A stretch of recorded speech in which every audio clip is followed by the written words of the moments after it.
The president is back in the country after his private visit to the United Kingdom. President Muhammadu Buhari returned a day earlier than scheduled.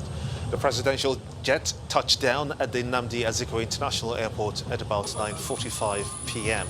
Speaking to reporters at the presidential wing of the airport, President Buhari says that he intends to work harder and be accountable to Nigerians.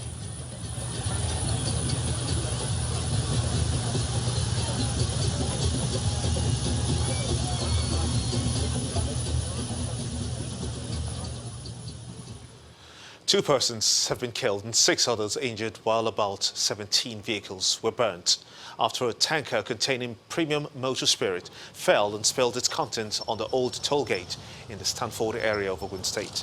According to the Federal Road Safety Corps, the incident was caused by a technical fault, leading to the ill-fated trailer skidding off the road and bursting into flames. The State Governor, Dakwa Abiodun, who went for an assessment of the scene of the incident, commiserated with the families of the victims and promised to offset the medical bills of those who sustained injuries from the inferno. Leap Africa, a non-profit organization, through its Social Investors, that will be Innovators program, which serves as a platform for equipping, empowering and showcasing young entrepreneurs, have graduated 20 social entrepreneurs who participated in its 2018-2019 fellowship program. Organizers of the event asked the fellows to ensure that they impact society with all they have learned in order to change the narrative. Outstanding fellows who participated in the one-year program were given cash awards to enable them consolidate on their businesses.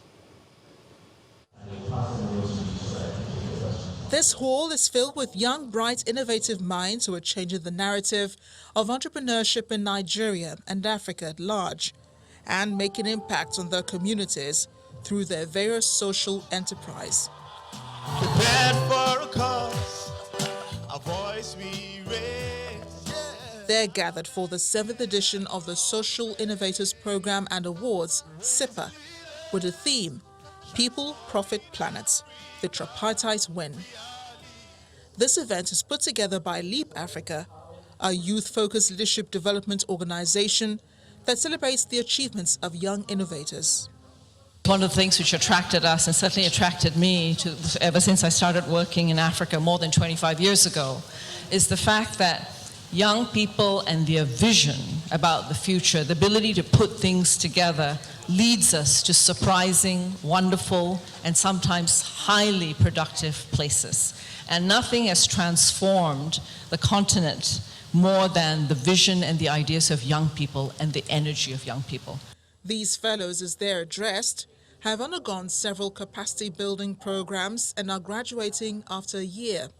To believe that if we can harness the resources, harness the potential of our youth, we can change Africa, and in our continuous work for creating change makers in Africa, people who are job creators, who see opportunities where people do not see it, and make things happen, we can transform Africa, door to door.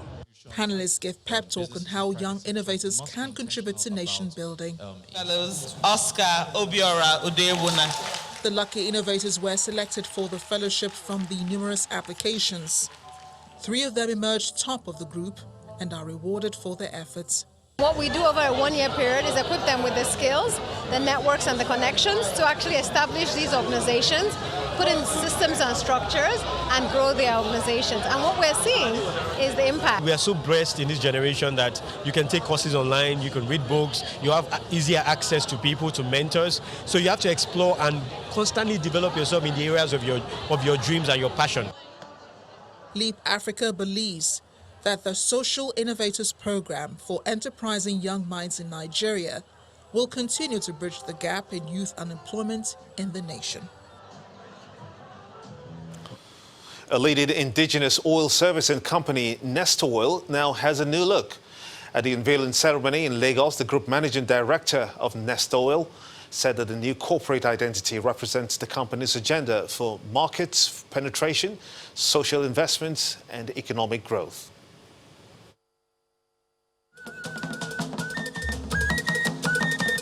Captains of industry and players in the oil and gas sector converge on the Civic Center to identify with Nestoil as the company takes a leap of transformation, a renewed journey in its line of business.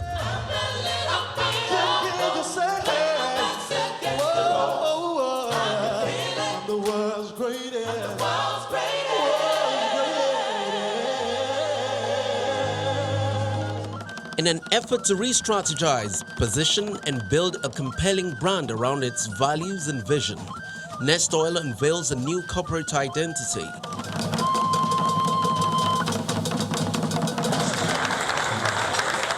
For the group managing director, Nestoil is more poised and equipped to face the challenges for a brighter future.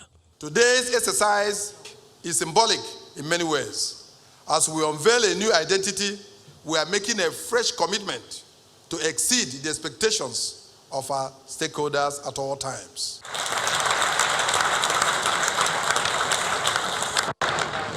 In addition to a refreshed logo, the Nestoil brand adopts a refocused tagline, delivering exceptional value.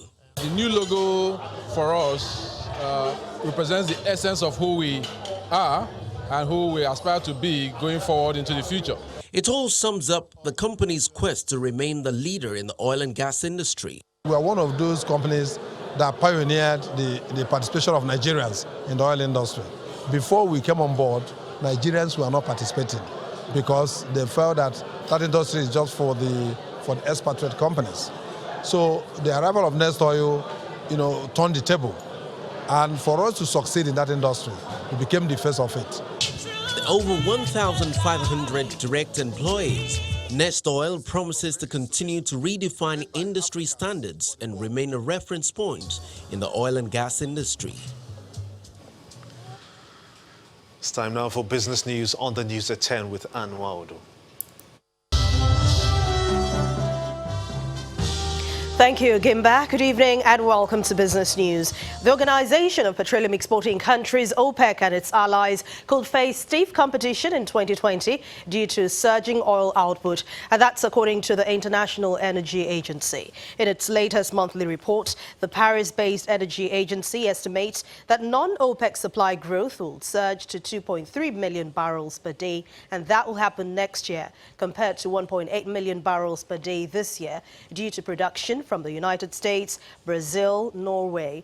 The report also comes ahead of OPEC's meeting next month and expects global crude demand from 14 member producers in 2020 to be 28.9 million barrels per day, which is 1 million barrels below its current production.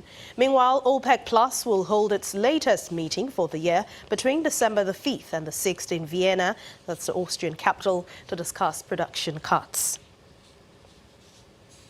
Meanwhile, Nigerian crude remained at strong levels today, with some grades like Kwa Ibo having sold at multi-year high premiums to dated Brent on strong demand. Traders are saying that ExxonMobil was hurt to have sold its last Kwa Ibo cargo, which was offered in excess of dated Brent plus $4 per barrel, and that's its highest since 2013.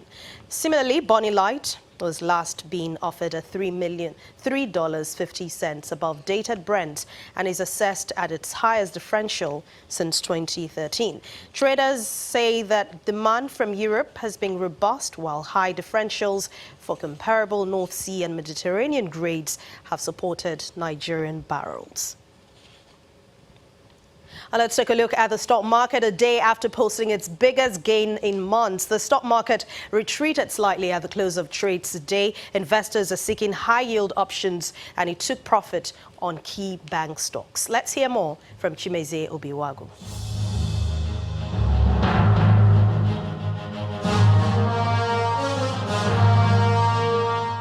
Hello and welcome to Stock Market Report.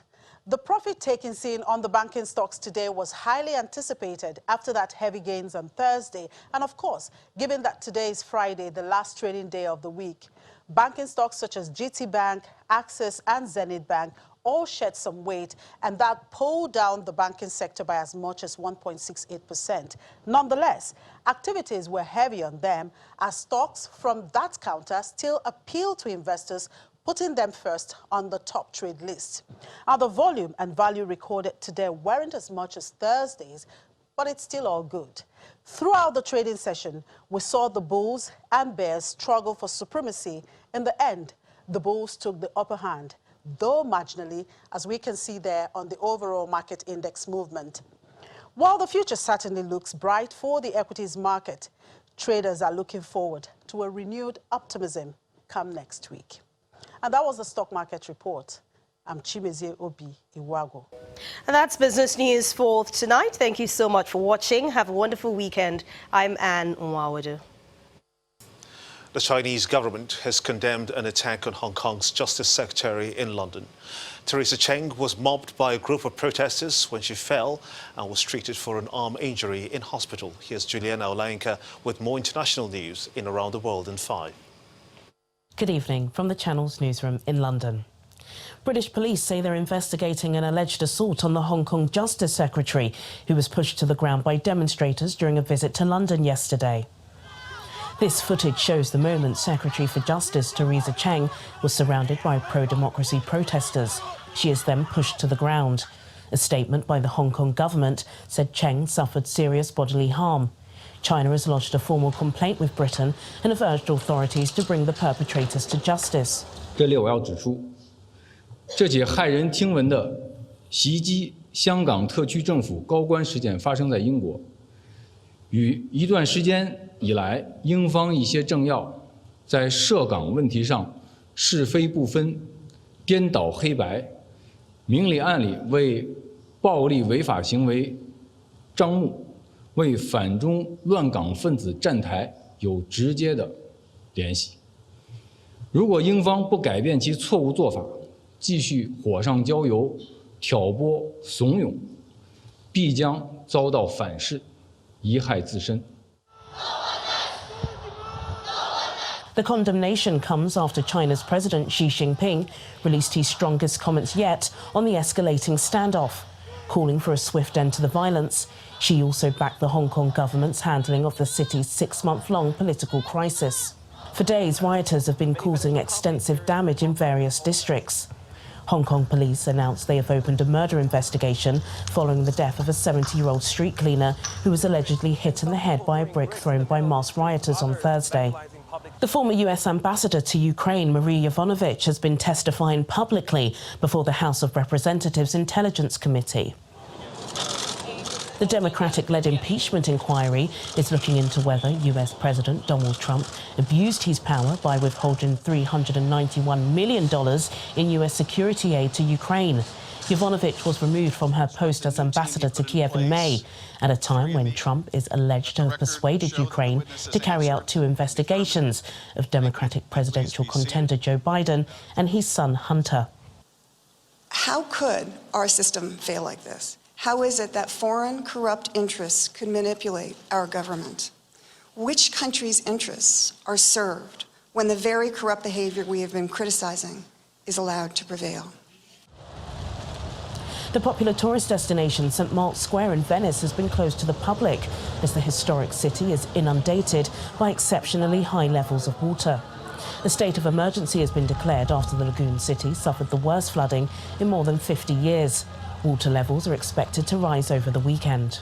I think it could have been avoided if they fixed the mosses on time, but unfortunately, due to the corrupt system that we have, is not, as you can see, is not happening. And it's a shame because we lose business, we lose local business, we lose artistic treasures that we're never going to get back, unfortunately. I mean, I knew it was going to flood, because I'd seen so much stuff before we came here, but I didn't expect it to be this high more than anything. When you hear the name Venice, it's always sunsets and everything pretty, but it's a bit crazy now that we're here. The UK's opposition party has announced plans to nationalise BT as part of a wider proposal to offer free broadband across homes and businesses in Britain. The election pledge will roll back 35 years of private ownership and sent BT shares plummeting soon after the announcement. British Broadband, get that name, will oversee a publicly owned full fibre network and deliver free broadband to every home with a phased rollout over 10 years. To do that, we'll bring the relevant parts of BT, including Open Reach, into public ownership. By creating British Broadband as a public service, we'll lead the world in using public investment to transform our economy, reduce people's monthly bills, boost our economy and improve people's quality of life. Earlier, Prime Minister Boris Johnson reaffirmed that his government will be given the NHS a £34 billion funding boost. According to recent data, National Health Service patients are currently experiencing unacceptable accident and emergency waiting times. And finally, a store located in India's capital city is proving a big hit amongst customers desperate to get away from the smog. Oxygen Bar in New Delhi is offering 15-minute sessions to inhale a cocktail of oxygen in different flavours for 500 rupees, the equivalent of $7. Although its effects are unproven, the bar has seen growing crowds in recent weeks as the city's air quality has plummeted to hazardous levels. This store is offering a puff of fresh air in 7 different aromas, including lemongrass, spearmint and eucalyptus. And that's your international news around the world in 5.